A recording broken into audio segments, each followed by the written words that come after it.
Okay, so today's lesson is actually quite important because it has got implication not just on this module but also on other modules that you'll be taking next year.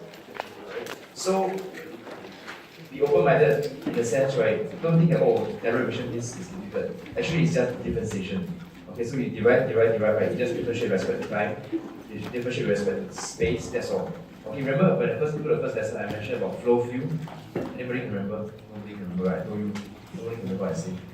So flow field, right, has got space and time. Okay, when you differentiate with respect to time, right, okay, that means things changes with time. Okay, if you differentiate with respect to space, that means x, y, and z. Okay, that means things changes with respect to space, okay, or dimensions. Alright, so today we'll be looking at them. So I've actually prepared some tutorial questions for you guys to do, which you will be doing during week 11. Alright, so these questions, right, are not indicative of the exams. So these questions are chosen by myself for you to practice on. It's similar to exam questions, but not exactly the same as exam questions. But it's for you from a very simple question in question 1 to a very difficult question in question 12, for example. Okay, just to help you progressively to acquire the knowledge. Okay, so this will be in week 11. So today's lecture for myself, right, is lecture 2. Okay, because I went through one lecture, right, first week. Today's my second week, so it's my lecture 2. So we need one more lecture, which is next week's lecture, okay, for you to be able to complete the tutorial questions. Right, so take note of the tutorial that was sent to you guys later on. Alright. Okay, so for today's objective, we have a lot of things to cover. Some things I think you should know already. For example, I think Prof. Simon would have covered potential flow theory review. Yeah? Stream functions, velocity potential, right? We have learned this before. Right, so those who are doing on labs now, I think probably will be seeing the features that describe for you. Right, so today I'll not be covering that, but next week I'll be covering that again for you guys. Right, so everything is important here. Point two is really important to me, okay, because we are looking at conservation of mass. Everything that we do, okay, starts from this principle, okay, and this principle is called conservation principle. Okay, when I talk about conservation principle, right, I'm talking about mass. Okay, so mass flow rate is conserved, momentum, and energy. All of us know energy is conserved. Okay, but we probably are not used to the fact that momentum and mass is also conserved. Okay, so we'll be using that quite rigorously for these 2 weeks. Later on, right, we'll be also looking at things like circulation and vorticity. Okay, in my lecture 1, I went through a few math functions with you: divergence of a vector field, graph of a scalar field, curve of a velocity vector. Remember these 3 things? Yes? No? Okay, so these are things that we'll be applying today, okay, on the velocity vector. Alright? The last part, which I think probably taking us maybe more than an hour, is to derive the Paulus equation, okay, and then the Bernoulli's equation. Alright, so I think so we need to just stay as sympathetic as we can for these next 2-3 hours. Okay, so let's start. Okay, so the first thing that we need to do is to understand the principle of conservation. Okay, so let's just give you a brief history, okay, on how these equations come about. In the very long time ago, okay, when we do classical field mechanics, most of the time when we write an equation, right, it's for a single particle. So meaning to say, right, in the past when physicists or aerodynamics want to analyze a fluid flow, they cannot do that because fluid, right, you appreciate it's either gas or liquid, right? So from a molecular point of view, there are actually a lot of liquids and solid molecules. Okay, if you have a container of water, a cup of water, how many molecules is that? Billions, okay, of molecules. So how then do we analyze this? Okay, so what people do in the past, right, as physicists, right, is to take one particle on its own and analyze the flow. So all the equation, right, is only written for that one particle. Okay, if I simplify this, right, for example, right, in this room, right, okay, in the past, what we do is that every single one of you, right, I will analyze you individually. Okay, meaning your height, your weight, for example, your IQ, your GPA, so on and so forth, right, I will apply the cell equation on one person. Okay, but if you can appreciate, right, this gets more tedious as the problem becomes more complex. For example, right, if I want to do a flow in a straight pipe, okay, one particle maybe is easy. If I want to do an analysis of a turbo machinery, a gas turbine engine, you have compressor, you have fan, you have combustor, and so on and so forth, right? How do we then analyze one particle? We cannot. Because this thing will be moving everywhere, will be under extreme temperature, will be accelerating, will be decelerating, will be accelerated, will be unaccelerated, so on and so forth. So when this thing comes along, right, I cannot use one equation to analyze this. Yeah? Following me so far? Okay? So Then comes along, right, this thing called Eulerian discretion. Okay, so in the long time history, right, so when we do our analysis, okay, it's always known as this Eulerian discretion. Whereby, right, we just analyze a particular specific, that is on its own. Okay? The alternative discretion that we do, right, then becomes this thing called a Lagrangian equation. So what people do, right, is that instead of individually analyzing every single particle, okay, we look at this room, right, as a control volume. So meaning to say, right, when I want to analyze what is happening inside this room, I look at the average value, right? What's the average height, what's the average weight, what's the average GPA, what's the average IQ. So when I do an analysis, right, I sort of group everyone together, I do some averaging, I look at this as a one control volume. So I'll compare this classroom against another classroom, rather than the individual person in the classroom. Okay, so this makes my analysis much simpler. Okay, because instead of having to look at all the different molecules, okay, I look at this as a flow field, right? So that's what this Lagrangian means. Okay, so if I give you as a picture to actually visualize, right? Okay, I show this to all my fluid mechanics guys. So for example, right, if you have a jet plume that's coming out from the exhaust nozzle of a fighter jet, okay, for us to analyze this actually is pretty difficult, alright, because this is from the CFD by the way, okay, so we have a CFD analysis, right, computational fluid dynamics. You get this high speed under-expanded jet that's coming up here. So these red zones and the blue zones, right, just shows us the difference in pressure. Okay, because this is very high speed, so there's under-expanded jet. This year when you learn high speed, you understand this bit better. So if I want to analyze this, right, okay, as I said, the traditional method is this. We actually individually analyze, okay, the particles. Alright, so you can see, right, all these particles are moving in haphazard directions. Okay, none of them is uniform. Seldom do we have particles, right? Even the air that we are having now, right? None of the air is moving in one single direction. All of them are moving in different direction, you can see. Right? So, like I mentioned, right, this is known as, okay, when you look at the Lagrangian, right? Okay, you look at this as a particle specific. Okay? So the thing is, right, instead of looking at this as an individual particle, what people do, right, is to look at this as a control volume. Okay, so meaning to say, right, if I now I can capture using a camera, right, this particular volume here. Okay, what I do, right, is that I can put a camera there. Okay, I just analyze the flow that's going from left to right. Okay, whatever that's passing through here, I capture the data. Whatever that's passing through here, I capture the data. Yeah, and this is known as an Eulerian method, where if you can highlight this, right, it's a function of both space and time. I think I mentioned this before already. Okay, so space, right, meaning to say, right, x, y, z direction. If I look at 2-dimensional, obviously it's x and y. Okay, if I look at 3-dimensional, it's x, y, and z direction. Okay, and then if I simplify this as 1-dimensional, okay, then it's just x direction. Okay, so everything that we do, okay, is a function of x, y, z, okay, because it's 3-dimensional, and time. Okay, so irregardless whether you are looking at pressure, which is a scalar quantity, okay, or velocity, which is a vector quantity, all of these things, right, always changes with space and changes with time. Understand what I'm saying? Okay, so I got another picture here to show this to you. Again, right, the Lagrangian is to follow every particle specific, but Eulerian is looking at this as a control volume. Right? So from here henceforth, right, whatever that we do, okay, we are always looking at this as a control volume. Okay? Now control volume, you understand what's control volume? Control volume means it's 3-dimensional. Okay, it means it's a block of space. Later you see a lot of squares that I have, right? It's just a cubic square or a rectangular shape, right, where you're looking at x, y, and z direction. Right?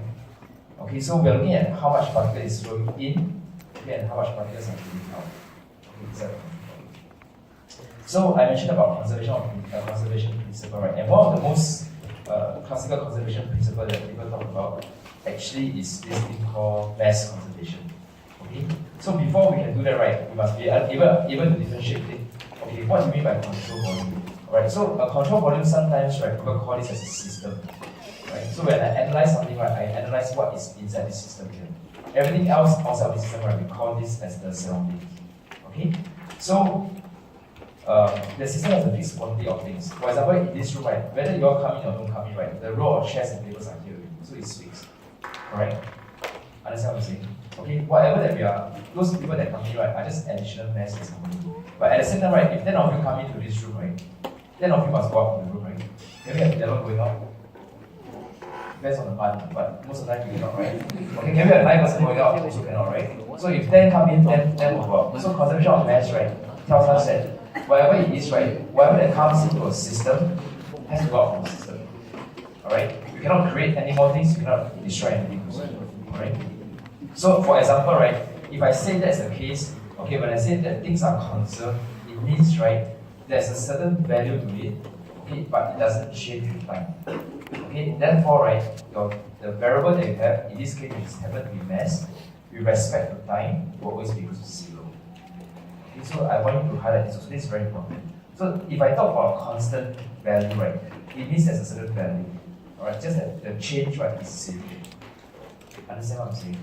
Okay, if you have a temperature of 30 degrees, right, you can go to 50 to 60 to 80 to 100, right? But if you go back to 30 degrees, that means there's no change in temperature because the final temperature, initial temperature is the same. Right, so there's no delta T. Understand? But there's still a value of T that you must consider. So it's the same for mass. Okay, delta M over delta time is 0, but there's a certain value of mass that you must consider. Okay, so to put it simply, right, we are just saying that mass can neither be created nor be destroyed. Okay, so that's what I mentioned, right? Control volume. Control volume means it's a system, right? Now, how do we define a system? A system has to have some boundaries. Alright, this control volume in this room, for example, right, okay, has got the 4 walls, the ceilings, right? So these are called the surface, right? All the ceilings, the side walls, right, the 4 walls that we have are all called the control surfaces, right? The control volume is this 3-dimensional space that we are in, alright? So like what I say, 10 of you comes in, 10 of you must go out, yeah? Okay, and obviously, right, the tables and chairs in this room, right, are still the mass source here. That means, irregardless of any movement from any one of us, right, the tables and chairs are fixed here also. Okay, so this amount of energy that's already in this room. Okay, so how do I then write this as an equation? Okay, it just simply will be this: your mass in minus your mass out, okay, plus whatever that is already inside the control volume will be equal to the total net change that we have. Alright, so this above statement, okay, is true for anything else. Okay, the variables that we're considering. In this case, momentum, okay, and energy. Right. So, what is momentum? Momentum actually relates to this thing called force. Right? Force, the rate of change of momentum with respect to time is actually a force. Okay, later we'll be looking at this also. So, all these 3 different variables, okay, are always satisfying this equation here. Okay, so meaning to say, right, the momentum that's going in minus the momentum that's going out plus the momentum inside the control volume will be equal to the total net change that we have. Alright? So you get used to this also. Okay, whenever I have a variable that's differentiated with respect to time, okay, I always put an M dot here. Okay? You have gone through Dr. Ich's class, know your R dot, R double dot. You do this already. So it's the same thing. Okay, so if you have R dot means dr dt, R double dot means d square, R dt square. Right? So it's just all with respect to time. Okay? So we're not interested in just that particular moment. Alright? We're more interested in how does all these things changes with respect to time. Therefore, you have the m dot in minus m dot out plus m dot source equals to the total net change with respect to time. Right? So far following me? Yeah, no one falling asleep. Yeah. Okay, so like what you say, right, given that the mass can either be destroyed or created, okay, that means, right, the total net change, okay, cannot be anything else except equal to 0, okay, because it's a constant value, alright. So therefore, right, okay, the equation that we have on the previous slide, okay, where I have this ddt net change, okay, should just be equal to this, okay, where it's equal to 0, alright. So m dot in minus m dot out, okay, is a flow, the net mass flow, okay, that is going out of this control volume, okay, so in this case, this room, okay, through the surface. So the surface is what the doors that we have. Yeah, so that's the surface that you can pass. The m dot source is just whatever that's inside this room, okay, the change that we have. Okay, so meaning to say, right, if this is equal to 0, we can then simply say whatever that's going through the surface of this control volume, right, should be equal to whatever that's happening inside this control volume. Okay, in terms of words, okay, not in terms of equation here. Can you understand what I'm saying here? Okay, because this is equal to 0, right, I move this to the right hand side. Alright, so that's why I have this statement here. Okay, so as I said just now, right, when we do our analysis, okay, it was from particle specific into a control volume, right? So this applies whether is it looking at particle specific or whether is it at control volume. Okay, it's the same principle, right? So what is the units for surface? Anyone know? What we look when you talk about dimensions, right? What's the units for surface area? Meter square, right? What's the units for volume? Meter square, right? So you can appreciate, right? From a descriptive point of view, we can write this down, right? But from an equation point of view, right? This is meter square, this is meter cube. Unfortunately, I think we cannot really just put this together. Alright? So how do we then actually analyze this to get into an equation? Okay, so this is the same thing that we have. Okay, you have a certain element, okay, where I'm just looking at this little ds here. This is little surface area. Alright, so this straight V, capital V, right, is your flow velocity. Alright, so there's a V velocity that's going. This italic V, okay, is your volume. There is a volume that I'm considering. Okay, so the VDS, right, just simply say, right, I'm looking at a certain element, a certain small square to do my analysis.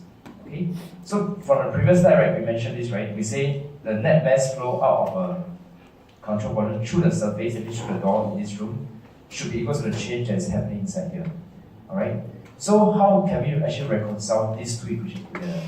Okay, and the only way we can do this, right, is by this equation here. Okay, as what you guys say, right, control surface is meter squared. So a surface area is length times breadth. So it's x times y, or y times z, or y times x, z times x, for example. So it's two-dimensional. That's why you can see from here, right, it's a two integral, a double integral. You integrate from the x direction, okay, to the integration of the y direction here. Okay. For the volume, okay, because it's x, y, and z, okay, therefore, right, we have to do a triple integral. Okay, so this is double integral, this is triple integral here. Can you understand the difference here? Okay, now let me just slowly go through the terms with you. Okay, now what we are looking at, right, is what? The mass flow rate, right? Okay, mass, what's the formula for mass? Okay, how do you link density, mass, and volume together? Density equals what? Mass over volume, right? So what's mass equals to? Density times volume, right? So you can see from here, we have a density here, right? Now how do we get volume? We don't know the volume, right? But we know that there's a surface area here, right? So surface area,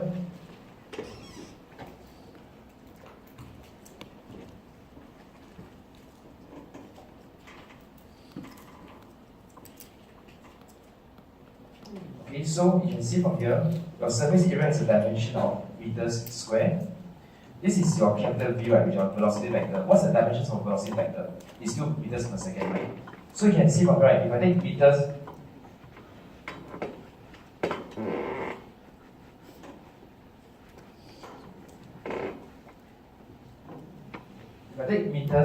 per second, sorry, I don't know what the line is doing, but if you take meters per second, multiply by meters square, you actually get meters cubed per second, right? Now meters cubed means what? Actually it's your volume already. So density times volume, right, becomes your mass, correct? Okay? Now there's a per second here, there's a per time here, why? Because what we're looking at, right, is how the mass flow is changing with respect to time. So there's a per second that you must consider. Alright? So this equation, right, will then be the same as this equation here because we have a time here. Okay? We also have our volume here.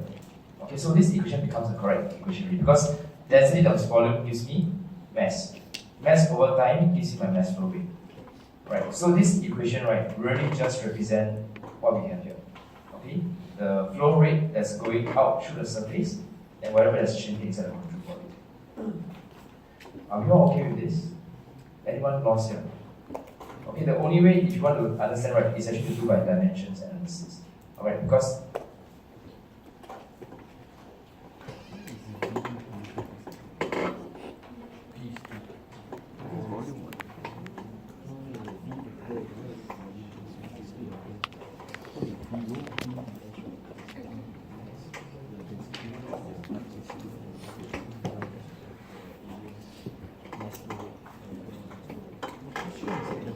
so what we have, right, is density equals to mass over. Can you all write it down somewhere that density equals to mass over volume? So mass is density times volume. Okay, you need that to understand these two equations.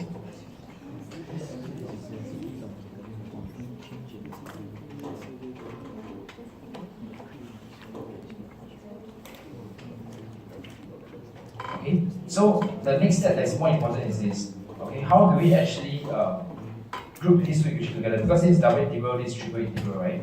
Okay, so there's this thing called a Gauss divergence theorem, okay, which I will not be going through today. Okay, basically, right, what you can do is actually combine or reconcile the two different integrals. One is a double, one is a triple integral, okay, into a single equation here. Alright, so it's all respect to, because it's a triple integral here, it's always respect to your control volume. Okay. So this symbol here, right, you all should understand already, okay? So it's a divergence of a vector field, okay, or it can be graph of a scalar field, right? Because density is a scalar variable. This is your v, this is your velocity vector. So this is a vector field, alright?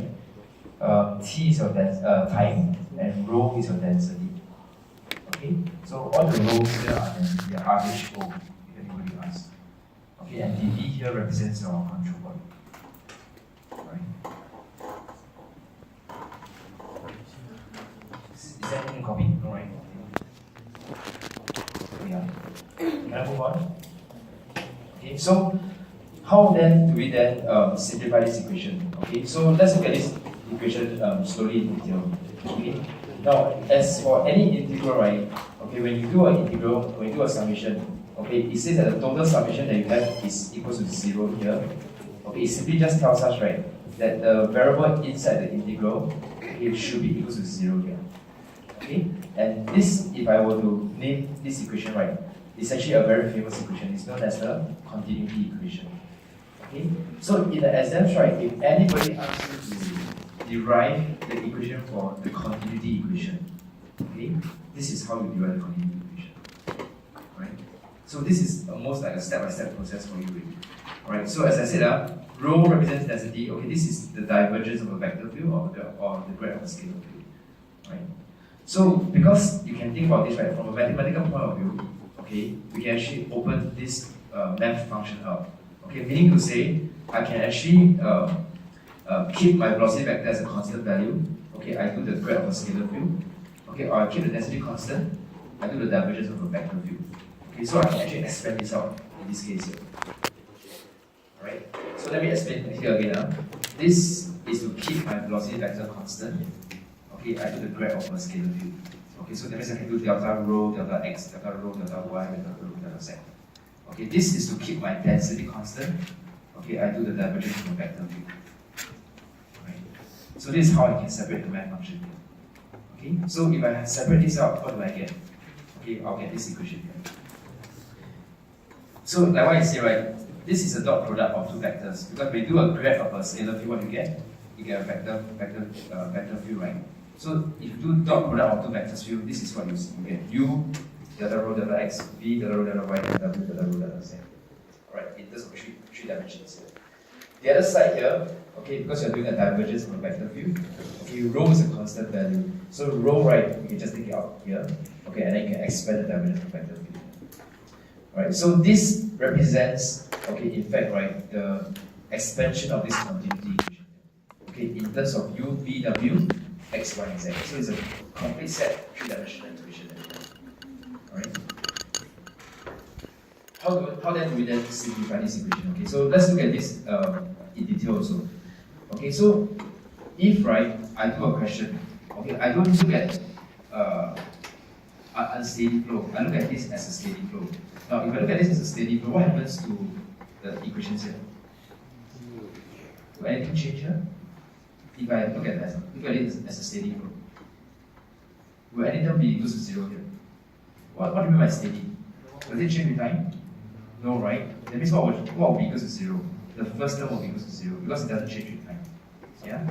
Now, if I assume, right, that this is an incompressible flow, do you guys remember what's an incompressible flow?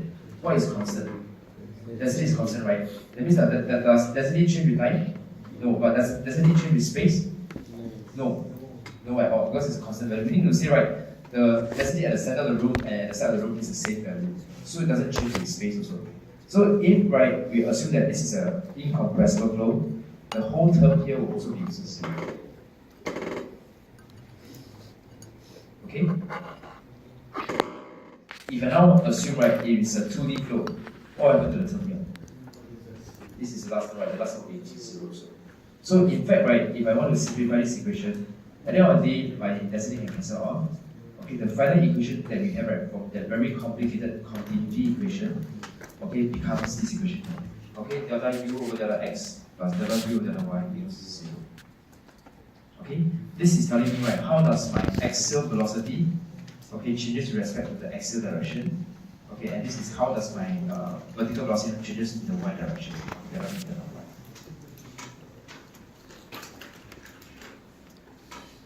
Okay, so this is one example, right, where you might need to learn how to derive an equation, okay, from conservation principle. So what I just covered is for conservation of mass, right? Later on, I'll be doing one which is conservation of momentum, right? Okay, so this very first equation, can you box this out? This is extremely important.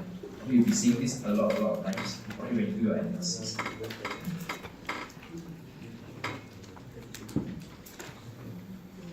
Okay, so whatever that we're doing here, right, okay, is on the assumption, okay, that this is an ideal flow.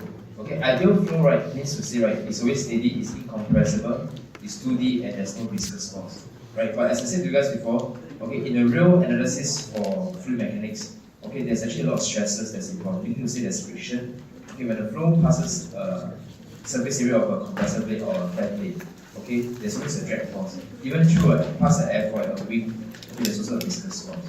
So we cannot just simply use an ideal equation to solve one question. Alright? So the only way, or sometimes other ways for us to actually quantify this flow, right? Okay, is known as this thing called the stream function, okay, and also the velocity potential, right? And this is known as the velocity, the potential flow theory. Okay, so stream function, we are given this symbol here. Okay, this is your phi, phi, I think. Okay, so we call it as phi. Alright, so it's like a W, but it's not W. So try to draw this because you need to recognize this variable symbol as well. Okay. So instead of just using the ideal flow analysis, right, for us to understand fluid mechanics, okay, the other way we can do this is using the potential. Alright, now what is the potential flow theory? Okay, the potential flow theory really is just understanding velocities, okay, your pressure in a different variable, that's all. Okay, so whenever we talk about stream function or velocity potential, right, okay, they always look like U, V, and W, okay, which I will show you later on also. Okay, so it really just allows us, right, to calculate what's the basic velocity and pressure distribution. And from then on, right, we can actually calculate the lift and the drag, okay, calculations forces. Alright, so this is where we can actually link to some other things which is known as the real viscous flow. Right? Before I go into detail what is the stream function and velocity potential, okay, I just want to recap a few things which I think you should have covered also. Okay, the first thing is actually path lines. Okay, you know what's a path line? Okay, if I have a wind tunnel downstairs, right, I want to measure how does the flow pass through a certain block body where I put smoke in. Right, the smoke will tell me the path line of the particle because the smoke will actually allow us to visualize how is the flow behaving over the block body. Alright, so a path line is just a particle that's passing through some space. Okay? The other way for us to do it, right, actually is this thing called streamline. Streamline, I think, is something that you all will be more used to. Okay, it's just where we're talking about a flow, right, that sort of like trace the body, the geometry of the body that the flow is passing through. Okay, so if you go, you swim, right, they will say if you are more as streamlined as you can, right, okay, you swim faster. The same for cycling, right, if you are as streamlined as you can, right, that means you don't have any turbulent flow, okay, you are as close as you can to the geometry of the body that the flow is passing through, okay, there's less friction, okay, so you go faster. Alright, so the ideal situation is this: if my streamline is as close as I can to the geometrical properties of the blood body, okay, the body eventually becomes a streamline on its own. Yeah, so that means, right, there's minimal friction. Okay, so you are moving at a very optimized performance. Okay, so recently, right, I just read, I don't think it's in your slide, but I just read this article here where there's a group of people, right, in Airbus, right, looking at this. I don't know if you can see it. This is I think it's an A330. So this is a generous, the old wing that people are using. Okay, but this is a new wing that the Airbus group has designed. Okay, it's called a natural laminar flow wing design. Okay, so we need to say, right, you want to make this wing, right, as smooth as possible, such that, right, at different Reynolds number, no matter how high speed you go, right, the flow across it is very, very streamlined. Okay, in traditional practices, right, if you have a wing that is an optimized wing, for example, no matter what we do, right, as you go very high speed, right, the flow will separate. Because the speed is so high, right, the viscous effect and the speed, right, cannot match each other. Okay, so the flow will separate. But in this case, right, if you have a very smooth surface, yeah, the idea for them, right, is actually to let the flow stay on the wing surface as much as possible at different angle attacks at different high speed, right, such that the flow is always laminar. So the argue, right, is that the longer the flow over the wing is very laminar, the longer it will stick to the wing surface. Okay, the longer it sticks to the wing surface, right, okay, the later it will separate. The later it will separate, the less turbulence it has. The less turbulence it has, the less drag it will have. Alright, so that's the whole idea. I think they are trying to reply this down to do some tests. So, what is a smooth surface? We always think that, oh, smooth surface means, right, there's no, it's smooth, no? They talk about surface is smooth. But what's the meaning of smooth, right? To them, right, is this where if you look from a microscopic point of view, right, okay, there's no protrusion, there's no debris, there's no dirt, there's nothing. So it's really a pure smooth surface. Alright, so if you guys are interested, I got the article here later on. But I thought this is quite interesting because the whole idea, right, comes from the fact that you want to look at a streamlined body. Okay, making this as streamlined as possible. It's the same as if you swim, right, those swimsuits that are the part that people wear those whole body swimsuit. Because you have no resistance. How to make it no resistance, make it as smooth as possible. Right? Or swimmers, right, they shave their legs or whatever, right? Also to reduce the amount of drag they have. Correct? You all know swimmers, they will shave their legs, right? No, we are swimmers here. Okay. So the idea is the same. You make the surface of the body, right, as smooth as possible. Okay, even the swim goggles in the UK, right? We used to work with this company, right? I can't remember the name, but the goggles, right, is meant to fit the shape of the swimmer's head, such that it's as smooth as possible, so to reduce the drag. Yeah. So any percentage of drag reduction, right, it goes to 0.1 second, 0.2 seconds, right? But it's the difference between a goal and a swimmer, really. Yeah. So these are the things that the current advanced people are doing also. Okay, so sorry, I digress a bit, but this is not in the slides. Okay, but I thought it's really interesting what they are doing. So boundary layer, okay, hang on, about 20 minutes more we have a break. Okay.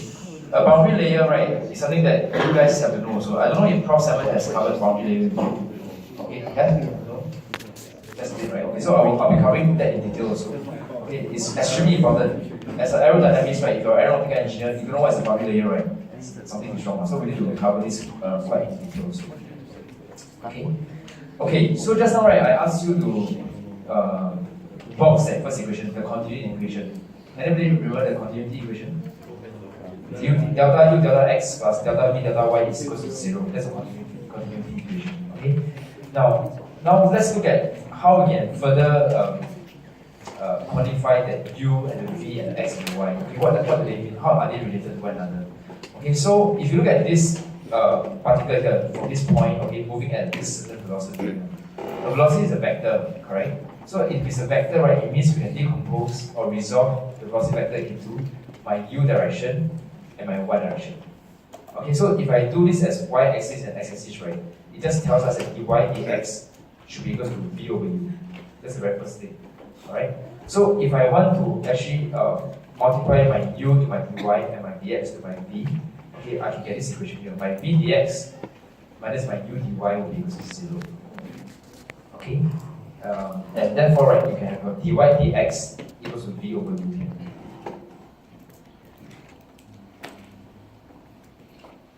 Okay, so in most flows, right, because we're always moving in the axial direction, okay, the V velocity component is usually very small as compared to axial condition.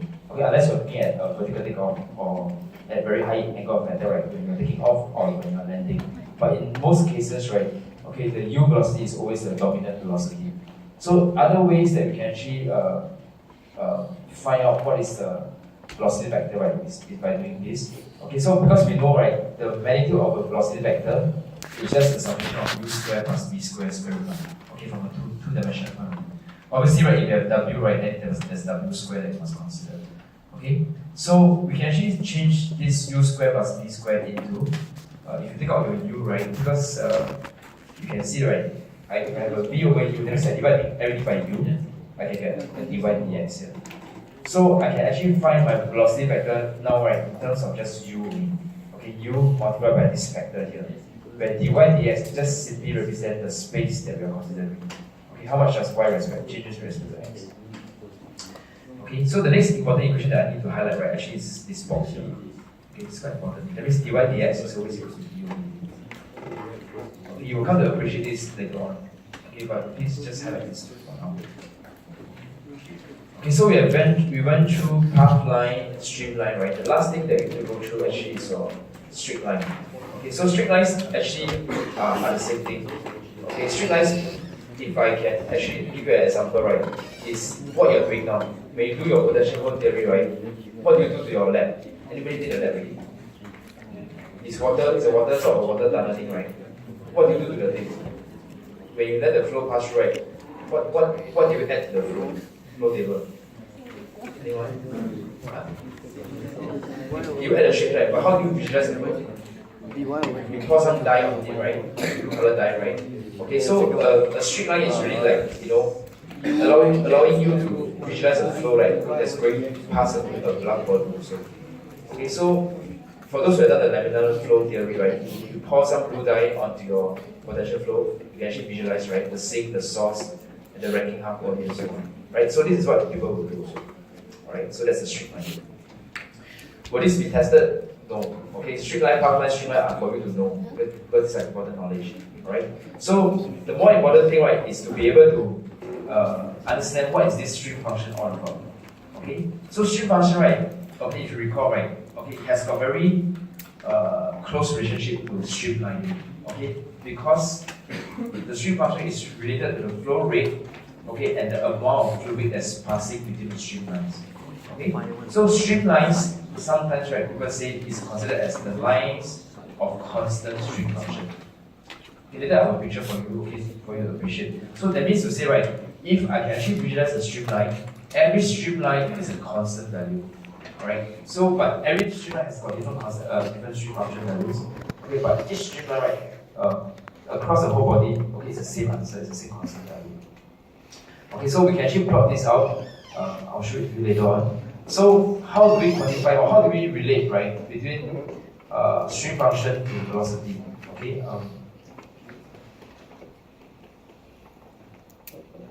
So if you think about this, I have a blunt body. Okay, so these are the streamlines that's going past my blunt body. Okay, so this whole streamline, okay, has a certain stream function. Okay, a certain value. The next streamline, okay, has to have a different stream function. So I put here as the stream function plus the delta stream function. Okay, so that means this value here shouldn't be the same as this value here. Alright? How do we relate between stream function to this velocity? Okay, so the only way for us to do it, right, is to apply what we just learned, okay, on conservation of mass. Right? So again, remember, okay, density is mass over volume, so mass is density times volume. So we can say, right, the change in my stream function, okay, is actually equals to the change in the mass conservation principle also. So this delta n, right, just simply say the distance between this particular point to this particular point. Okay? Now rho times v means what? V is your volume, okay, or your velocity, right? N is what? It's the distance, right? Okay, so we can actually have a conservation principle. So therefore, right, the change in stream function over the displacement between the two lines will just be equal to my rho v here. Okay, so delta, right, this triangle is a symbol, right? How do we actually change from a delta into a differentiation equation? So it's always the limits that we do. Okay, as your delta n goes to very small, right, your triangle delta here becomes a partial differential equation. Right, so it's delta phi over delta n. Okay? Now, what we need to do, right, is this. We need to be able to simplify this now, because what is delta n equals to? Anyone? It's a change between your delta y and the change between your delta x, right? Okay, so instead of just using delta n, which is an arbitrary value, okay, we can actually open up this equation here, okay, where your delta n Okay, and your v, right, can be in terms of my small u velocity and my small v velocity. Okay, now this u delta y and v delta x, okay, is what I asked you to draw a box earlier on, the very first slide. Right, you have u dy and v dx here. Right, why? Because dy dx is equal to what? V over u. Alright, so this is what you will see. So by doing this, right, you have your rho and your rho, you can actually cancel off. Okay, so at the end of the day, what we see is this. The partial differential equation of my string function, okay, is equals to the density multiplied by the velocity change in the y direction minus the vertical velocity in the x direction. Okay. This is nothing new. This is simply what I just mentioned a few slides ago. Okay. So this is very important to me because this tells me, right, that my string function for a two-dimensional case is dependent on both my x-axis and my y-axis. Okay, that's why we use a partial differential equation here. Okay, so if I want to simplify this further, right? Okay, the first thing I must know is that the string function is dependent on both the x and the y direction. Okay, so if I were to use my chain rule, okay, I can say delta y actually is a function of both in the x direction and also plus in the y direction. This is also very important because when you talk about string function, it's always in two-dimensional case. Alright, so we must know that it's dependent on both x and y. Okay, so if I use this equation here, alright, and this previous equation here, okay, I will just know, right, that my u velocity, okay, is always equals to the string function respect to y. Okay, and my v velocity is always equal to the negative of my string function with respect to x. Okay, so this is very important. You need to use this actually when you do a compression because, for example, right, if the exam gives you a string function value, it will ask you to find what's the axial velocity. You need to know that you must differentiate this. Okay, vice versa. If I give you the axial velocity, right? Sorry, you need to integrate this. Excuse me. Okay, if you are given the velocity, okay, you want to find the string function, then you must do a differentiation. Okay, so these are how you can relate between your string function and your velocity. Okay, so the last line is just saying this, right? That because at the end of the day, when you do a summation, it's always equal to 0. Okay, the string function is always constant along the string line. Alright. So the question now is this, right? How do we know whether a flow is going to the left or going to the right? So if someone wants to do a interpretation of this, right, what they'll do is this. If I got string function phi1, okay, I got string function phi2. Okay, if the one that's higher is lower than the one that's flowing on the top is higher than the one that's flowing on the bottom, okay, the flow goes from left to right. Okay, and then the opposite will be true also. Right, this will be going from right to left. Okay. So before I go to the word example, right, okay, I want you to make sure that you can actually remember this, please. Okay? First of all, right, u is related to delta phi over delta y, and v is equal to negative delta phi over delta x. Second thing, okay, a string function is always constant along the string line. Now, when I talk about constant, right, it just means a constant value. That means it doesn't change with time, doesn't change with space. Just a certain value. Okay, we do one example, then we go for it. Okay. For a 2D flow, okay, you have a velocity u that is given by this.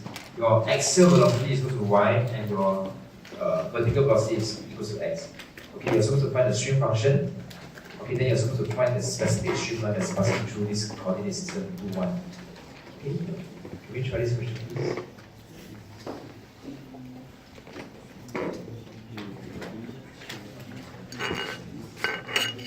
So remember what I said, okay? The stream function is a constant along the streamline, and it's dependent on both x and y. Yeah, that's why you always use the partial differentiation because it's dependent on both x and y axes.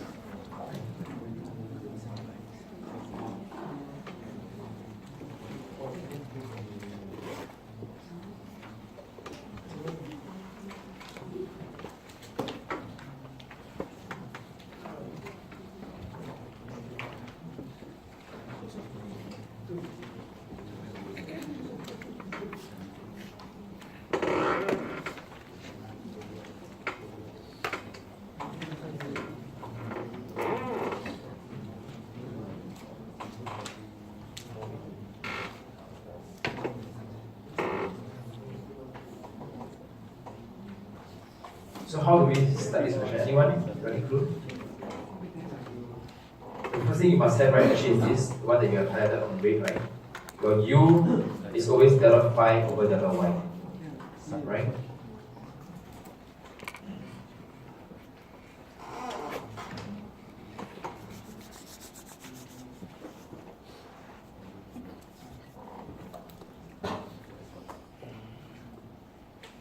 Do you guys know how I get this? If you want to write this on the previous slide, okay, u is delta phi over delta y.